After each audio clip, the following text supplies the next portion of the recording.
might embarrass me. I might start tripping over my words. It's all right.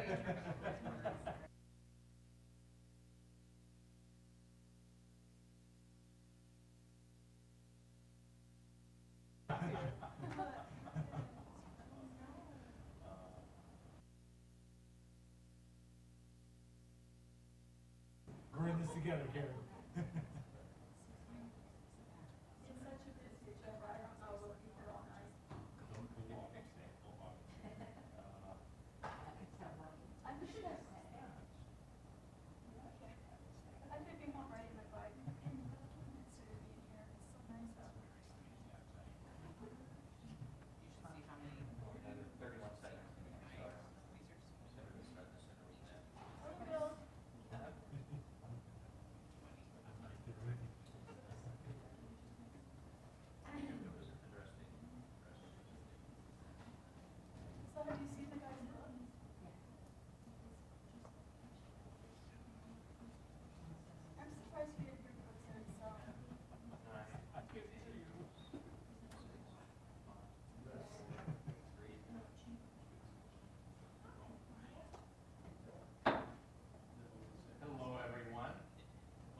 It is 5 o'clock, and we are calling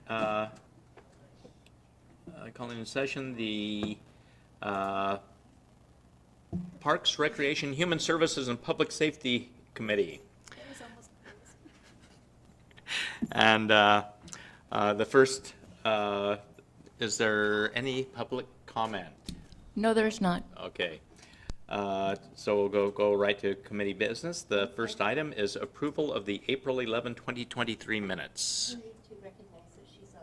Oh, okay. Also, I want to recognize that Lydia Sefadasan is here in the chamber with us. Our committee member Erica Norton is on Zoom joining us, and we are also joined by Council President Linda Kochmar and Deputy Mayor Susan Honda.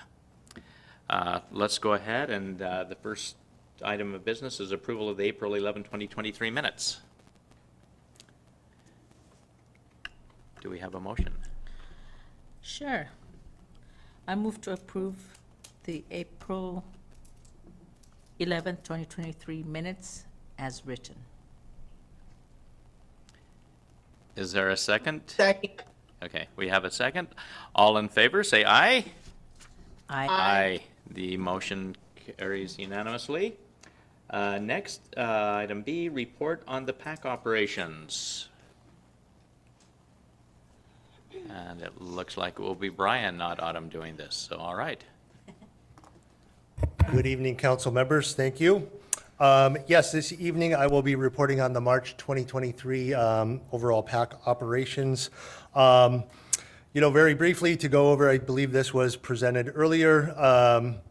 We had 16 usage days. Out of those, in the theater, we had national touring comedian Jimmy Falia, the Federal Way Youth Symphony performance, a Federal Way Symphony performance, Utopia Washington for 2 days, which was sold out. National touring artist Ryan Adams, which was sold out. R&B group Loose Ends, and then 4 rehearsals of the Federal Way Youth Symphony, which take place every Wednesday from 4 till 7 p.m. And then in the event space, specifically, we had the Greater Federal Way Chamber monthly luncheon, a mattress showcase for 4 days, and then a Ladies of Laughter comedy show. And then, just some overall of, we did attend the Northwest Event Show in Seattle for 2 days in March. The PAC had a booth there. Various meetings and monthly LTAC meetings, city council meetings, et cetera. Continue to do some HVAC repairs. They're always ongoing, even for a venue that is about 5.5 years old. We had our annual inspections for the kitchen and our stage rigging inspections. We provided a marketing recap overview for the month of March. And then we get into year over year versus March 2022 versus March 2023. Just a couple of things. There were more event days in March of 2022. However, versus March of 2023, we had less events, but the events were more profitable. So sometimes quality and quantity, kind of, you've got to look at that. But we almost doubled in gross ticket revenue, almost doubled in gross rental revenue, and then our food and beverage was up about $14,000 in 23 versus 2022. We have a list of upcoming events, here in May. Some of these have already taken place since we're on May 9th. Tonight, we have national touring off-Broadway show Potted Potter. On Thursday, May 11th, we have the Senior Advisory Health Fair, and then events basically from May 13th right straight through May 21st. We have something going on every day in the venue, and some of those days, there's multiple events going on. And then rounding out the Native Comedy Jam in May 27th. So happy to answer any questions any of you may have. All right. Council Member Assefa-Dawson. Yeah, thank you. In the report, I had a question around the marketing recap. Can you tell me the difference between page reached and paid reach? Page reach and paid reach. The paid reach is boosting the posts, through Facebook and Instagram. So we paid to reach those individual customers. So did it increase by 41,000, or is the 41,000 included in the 146? 146.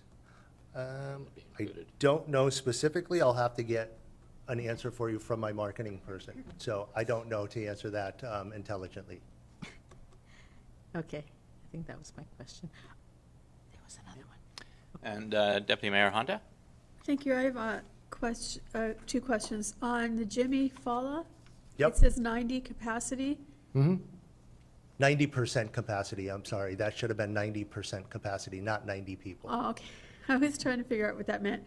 So, and then the ones that are sold out, does that mean every seat in the theater is sold out? That is correct. There was no tickets available for purchase. And when there's more revenue coming in 23, is that because, not just because more tickets are being sold, but it is the cost of tickets increased since last year? Does that have anything to do with increased revenue? So the total gross ticket revenue, yeah, some of those shows, the tickets price may have been higher. So it shows that, as well as selling more tickets, which again, in 2022, we sold almost 1,000 more tickets. And the food and beverage, are the costs for those items increased? Our food and beverage, not a lot to justify a $14,000. Okay. So it's more food events. Our prices have increased. I think it's about 1.5% versus 2022 Okay. in food costs. Okay, awesome. Thank you so much. So, thank you, Chair.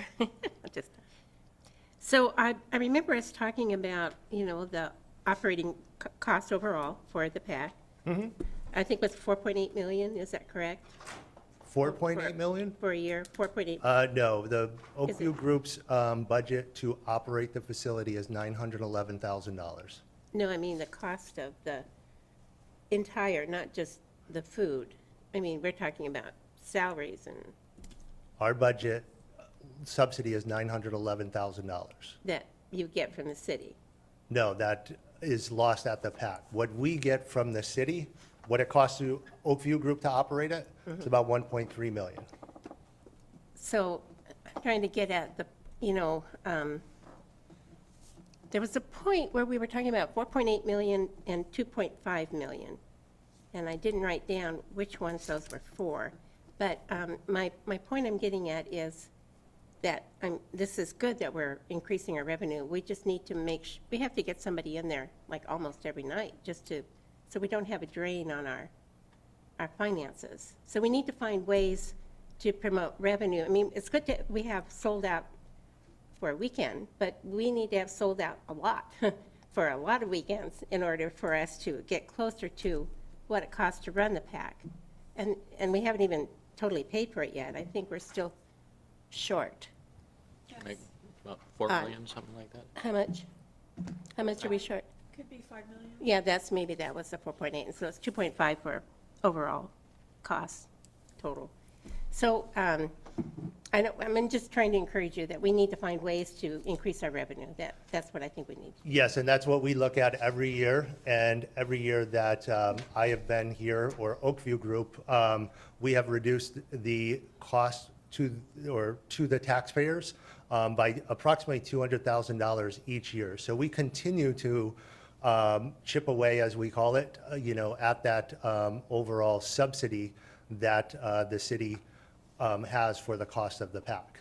And, we look at all sorts of revenue opportunities. The more events that you have, the cost increase and those types of things. So, we do look at that, and yes, we, always can be busier. And we continue to strive to that and look at that on a continuous basis. I think that when we went into the contract with you, you talked about having relationships with name groups, whether they tour or whether they. Yes, that's where the Jimmy Fallon, the Ryan Adams, the Potted Potter this evening, Yeah. Electric Light Orchestra on Saturday. Some of those shows where they're coming is because of our contacts and our reach that we have throughout the entertainment industry. Well, I'd like to also suggest that somehow we get E.M. Tongi maybe for a night. We have reached out to him and to his folks, so to speak, based on my experience when those types of contestants get down to this top 5, top 3, they're already locked into contractual obligations, and there's already a management or an agent that you've got to go through because unfortunately somebody else has their Sure. hands into the pot, so to speak. Sure. But, yes, we have looked at that, and we will continue to look at that. Be nice to have something to welcome him home. Yes. In some manner.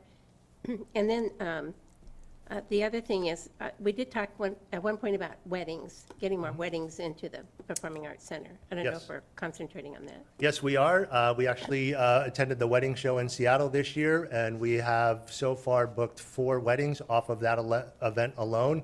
We just had one on Sunday night for 120 people on a Sunday evening in our event space. So we continue to look at that.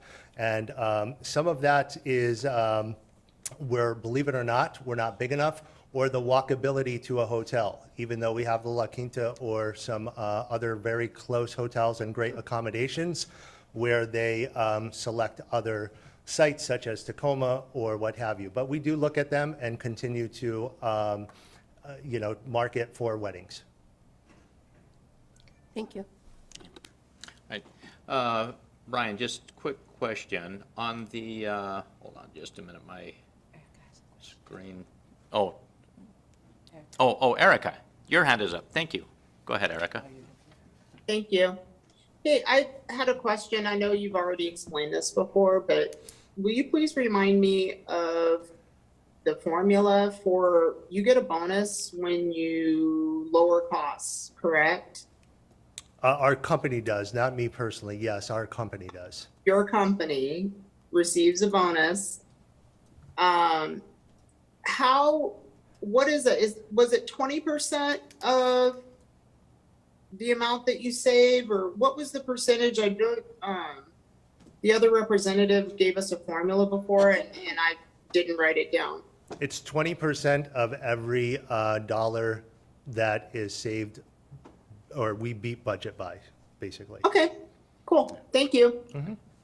Hey, yeah, Brian, my question, on the chart that shows March 2022 and March 2023, you have rehearsal days, ticketed events, PAC present series, arts and youth meetings/banquets, and then total number of event days. And those don't add up to this total number of event days. Where does it come from? So total number of event days, we consider if there is a public event, a meeting, whether it's a foundation meeting, that's an event day, even though there might not be revenue generated from that, that's an event day, because that can't be used for a revenue-producing event. So if the symphony is in there rehearsing, or the symphony is in there loading in, we may not charge the symphony rent for that day, but we can't rent it out to another user group, so. Then with this chart then, it has for 2022, 8 rehearsal days, 8 ticketed days, 4 PAC presents, 0 arts for youth, and 3 meeting and banquets. And that adds up, if my math is correct, to 23, but you have a total number of event days, 13. Correct, because some of those events, there may be multiple events on the same day. Oh, So there okay. might be a group in the theater, there might be a group in meeting room 1, as we call it, and meeting room 2. So that's Okay. 3 events, but that's only 1 event day. Okay, gotcha. Okay, very well. All right, any other, another question from the deputy mayor? Is there a point in time that you think that the PAC will make money? And I'd like you just to be as honest as you can, because as a council, we're gonna have to come to grips with this. It's either gonna make money eventually, or we're going to have to just realize that we have this venue that's a wonderful venue for the community, but that it's gonna cost money, just like the community center, isn't expected to be making money. I think to run in the black, no, I don't think it will. I think that having and looking at strategic ways to minimize that general fund or the burden on the taxpayers, that's the goal and objective. It's a quality of life to have this type of facility in this size community. Colin Hay of Men at Work said it best on Friday, April 21st. I wish I had a recording of it, but we weren't allowed to record. He's like, to have a facility that performers can come and play in a community like this is unbelievable. And he thanked, the community and the city for having something like that, because most cities don't take the right steps and the initiative to have these types of facilities in their community. Thank you very much. I appreciate your honesty. All right, thank you. And I believe that is it. All right, thank you, Thank Brian. you. All right, next we have the Washington Auto Theft Prevention Authority 2023-2025 Auto Theft Program Grant on behalf of the Puget Sound Auto Theft Task Force, and that's a mouthful. It is a mouthful. Good evening, members of City Council. I'm Commander Kerry Murphy. I'm representing Chief Andy Wong in the Police Department. And I'm here to talk about we'll call it WAPTA. It's easier to say than to spit all that out.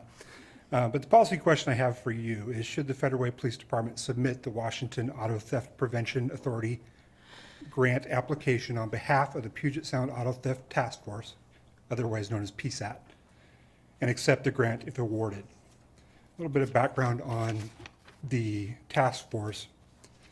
PSAT, or Puget Sound Auto Theft Task Force, is operated through Washington Auto Theft Prevention Authority, WAPTA.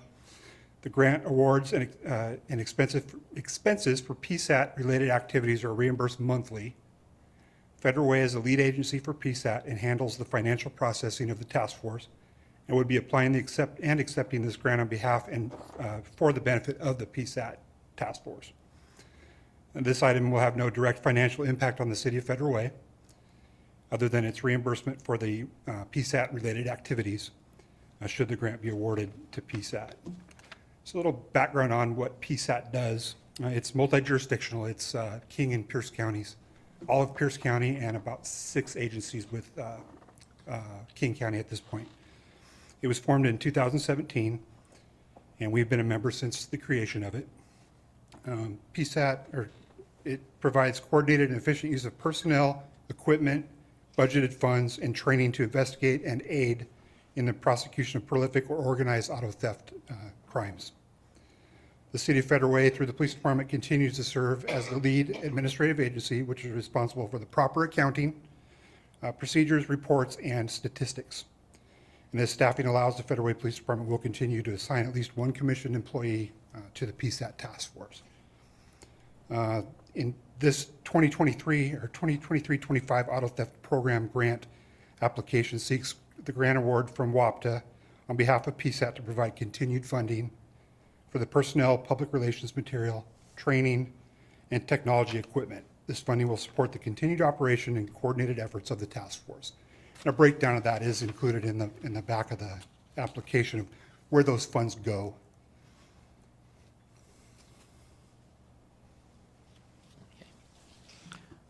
All right.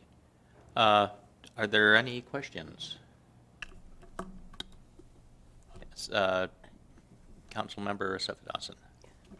So, thank you. So this fund is for operation only, correct? Correct. So, okay, before I go, let me back up. The May 2nd, 2023 presentations by, to OPTA board by applications, by applicants, I'm sorry. So have we been through that yet? I believe that was extended out for the chief got an extension on that. I need to check on that. I didn't notice that till today as well, so I need to check with him. But I know that he is working with them. The chiefs of the agencies are on the board, so they are the ones that decide, have the say in where the finances go and that type of thing. So I know that they've worked something out with WAPTA as far as an extension. And so, in the cost, there's license plate readers or something? Isn't that equipment? It does, equipment is also included. Equipment, facility to use for an office. We have an Auburn space that we rent right now. Auto theft, or automatic license plate readers is another one that we've used the funds for. Anything related to auto theft, the funds are available for. The majority of it does go towards personnel. Okay. Okay, thank All you. right. And Council President Kochmar. Hi, thank you very much. I'm just I'm looking at the back up information. I'm trying to figure, how much is it that the city could be awarded through the grant? We're asking for just under $3.3 million. And that's Yeah. not just to the city, that's for the entire task force. Okay, so that includes Auburn and Correct. the other. Okay, well, that's wonderful. Well, thank you. I didn't even realize that was what we were doing. Good, thank you. Deputy Mayor Honda. Thank you. In 2020, there were 139 arrests, 21, 176, and 22, 160. Is that for all of the area? That's for both King and Pierce County, the entire task force.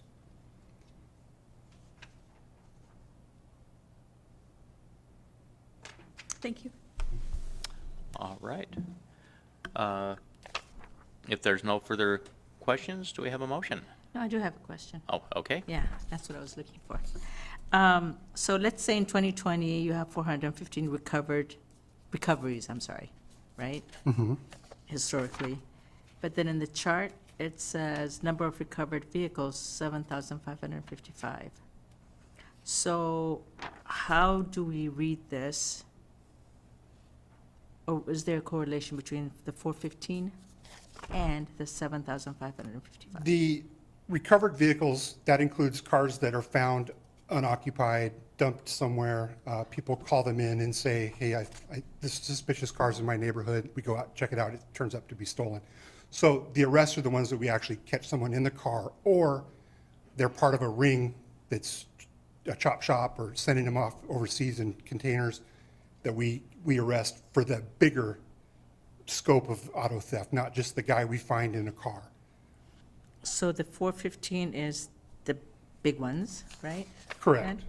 And then the 7,555 would be the total, or, That's recovered property, which includes those, but also the ones that are not occupied or just found abandoned, but stolen. okay, all right, thank you. So the 415 is the ones that are associated with actual arrests being made? Correct. Okay, all right. Council President Honda, or Kochmar. That's okay. I think she's got her. As you're looking at her. Yeah. So, because of what you just said, I'm just curious, how much is actually of our vehicles that are being stolen are actually just stolen for a weekend to be used for, like a truck to pick up something somewhere, or, Yeah. and then abandoned, or are being chopped up and sent elsewhere? I mean, I can't give you a good percentage or number, but I know the majority of the cars that are stolen in Federal Way, and probably regionally, are short-term, usually recovered within a few days. The big thing right now is the Kias and the Hyundais. The Kias have been stolen and used in other more serious crimes like robberies, and we've had some homicides involving stolen Kias as well. But the majority of them are just, like you said, steal them, go do one thing, or get somewhere, dump the car, steal another car. is there, like, if people are looking for their vehicles, do they find them in apartment parking lots, or? We get a lot out of apartment parking lots, anywhere where the mall, the mall's kind of gone down lately, but we do get a lot of, anywhere where people congregate and there's a lot of cars parked. It's not any one particular place. They steal them right out of driveways too, but it's Thank- not, it's a really big problem. Yeah, thank you. Deputy Mayor Honda. Thank you. Do you have information on, especially in 2022, of how many pursuits that you knew that it was a stolen car, but you couldn't go after that car? I wish I'd known you were going to ask that question because I could get that. I know it's several. Okay. And something that we did this year, and we haven't really had a chance to use it yet, is it's called a Star Chase system. And it's mounted on the front of a car. And if the car takes off on us when we try to stop it, it shoots out a sticky GPS module that attaches to the back of the car. We can track the car. Cool. We bought one, kind of a trial project right now, and I think that's something we may be able to use some of this funding for, if we determine it works. Oh. A lot of other agencies have had good success with it, so we're hoping for that too. But there's been, almost every stolen car takes off on us if it's occupied. That's why our arrest number should be a lot higher. But we let them go once they take off. So we may not arrest someone with that Star Chase system, but we'll likely find the car really quick. Interesting. Very That sounds interesting. amazing, yeah. mean, So, boy. so does every patrol car have the ability to do that? They could. We have one right now. They're about $14,000 a piece, so they're not cheap. But there's also some grants that are supposed to come out. I think Renton just had it. Renton or Redmond had a grant where they had it, several of them put on there, having pretty good success with it. Wow. So it's something we definitely want to Yeah. explore, and if it works, we want to get it. And what's it called again? It's called Star Chase. Star Chase? Oh, huh. If you go to their website, they have some videos. It's Yeah. pretty neat. I'd like to look that Sounds- up, Star sounds Chase. We sci- just had it installed recently, and we should be hopefully having some good reports here soon. Yeah, give us a report Yeah. back Yeah. on Yeah, how it absolutely. works. Thank you so much. Sounds wonderful. Star Chase, a sci-fi name and like sci-fi brought to reality. Yeah, it's I mean, pretty neat. that's cool, yeah. We've had a car stolen before and several Me too. broken in, but you know, when your car's stolen, it is so devastating. And we got ours back after 5 days, but it was destroyed. And I almost wish we hadn't gotten it back, Yeah, I know. Same thing happened to me. so. It's very difficult, but thank you. All right. If there's no further questions, Councilmember Norton, did you have any questions? No, No, okay. I can make a move, though. Right, go ahead. I move to forward the proposed grant application and acceptance, if awarded, on behalf of PSAT to the May 16th, 2023 consent agenda for approval. Second? It's been moved and seconded. All in favor, say aye. Aye. Aye. It is unanimous. Thank you. Thank you. All right, and lastly, McDonald Miller HVAC Maintenance Agreement Amendment Number 2 by Jason Gerwin. Good evening, council members. Should have a softball for you here, but policy question before you is, should the council authorize an amendment to the McDonald Miller HVAC Maintenance Agreement for City Hall and the Federal Way Community Center to increase the compensation to meet the new prevailing wage rates? And so with that being said, prevailing wage rates went up, and per the memo, we have an obligation to pay prevailing wage rates, and so hence the increase in compensation. I can tell you that Mac Miller also signed new contracts with their support staff, maintenance staff that comes and actually does the work, and their maintenance employees received a 25% increase on labor rates. That is not reflected here. This is more of planting the seeds of when we need to do the next amendment based on term. I'm assuming prices are going to go up again for that. This is just reflects about a 12% increase to what we were paying so that we can meet those King County set prevailing wage rates.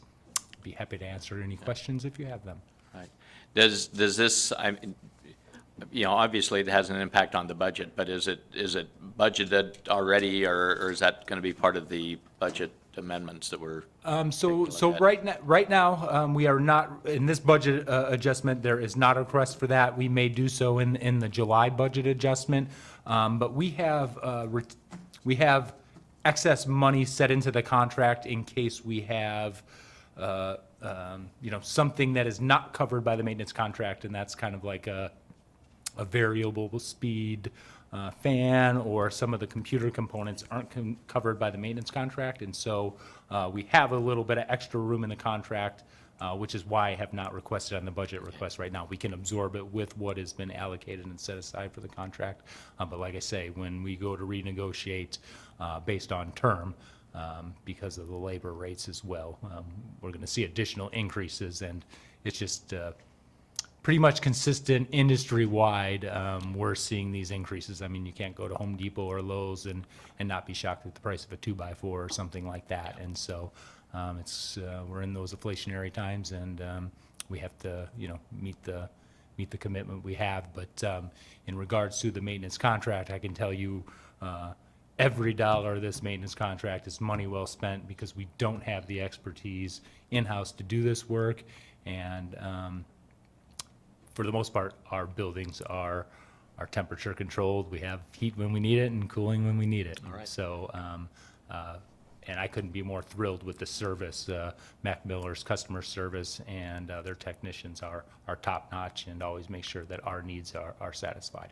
All right, thank you. Thank you. Any questions? All right. Seeing none, do we have a motion? I move to forward the proposed agreement amendment to the May 16, 2023 consent agenda for approval. Second. It's been moved and seconded. All in favor, say aye. Aye. It is unanimous. Thank you. Thank you, appreciate the Jason, support, Council. before you Yes. leave, could I ask, when will the slide be repaired for the? And so I had kind of answered that at the city council meeting, and so I still don't have an exact date. I can tell you that we're working through that process. The final footing and column were poured yesterday. Forms were stripped today. They have what was once kind of a 2-week duration to actually erect the slide structure has been pushed back from a time frame.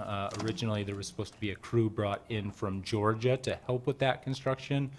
We are informed in our weekly meeting with the contractor that that crew will not be in. They're doing it with the crew that is here in the Pacific Northwest, but they have extended that time by 2 weeks on their preliminary schedule. Again, preliminary schedule, we were hoping to have the slide open by Memorial Day. I honestly can say I'm not optimistic that it's not going to be open before the end of the month at the earliest, if not into maybe the first week of July at this point. I can tell you that we do have some plaster issues that came up, and so we're working to make sure that plaster is adjusted, and we have that product in hand so that we're not delaying any of that. But in some consultation with the health department, was contradictory to the subcontractor who is doing the actual plaster work, and so we've had to make that switch, and we are coordinating that adjustment right now. And so again, I want this pool open in this project. I started this project a year ago. It was supposed to be a 6-month project, where June of 2022 is when we really had our first meeting with the contractor. And so I'm not pleased, I'm not happy. It's not anything we wanted, but it's not for a lack of staff efforts and trying. It's just been difficult and challenging, and both from what we found in the facility specifically, and also some struggles with the contractor themselves. So, with that, how much of the delay has been because of the change of the scope of the project, and how much has been because of the contractor? Any idea there? Well, what I can tell you is that the change of the scope, that probably at a minimum added probably 6 to 8 weeks to the project.